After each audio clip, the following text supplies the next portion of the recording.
माझं नाव डॉक्टर अभिजित तोडा आहे. मी पवार साहेबांना बघतो आहे. थोडंसं फिजिकल एक्झर्शन झाल्यामुळे छातीत कफ झालेला आहे, म्हणजे छातीत थोडंसं कंजेशन आहे आणि आम्ही योग्य त्या तपासण्या पाठवलेल्या आहेत आणि ट्रीटमेंट चालू आहे. आता कंडिशन एकदम स्टेबल आहे आणि तपासणी आल्यावरतीच आम्हाला जे काही त्याच्यात बदल करायचा असेल ते बदल करू. आता तपासणीचे रिपोर्ट आल्याशिवाय आम्ही आता काही सांगू शकत नाही. आता कंडिशन स्टेबल आहे आणि तपासणीचे रिपोर्ट आल्यावरतीच आम्ही पुढची ट्रीटमेंट काय बदल करायचं ते ठरवू.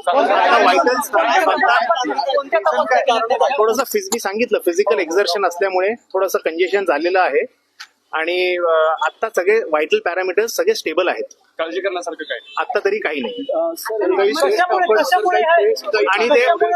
आणि पवार साहेब आता रूम मध्ये आहेत, आयसीयू मध्ये नाहीये.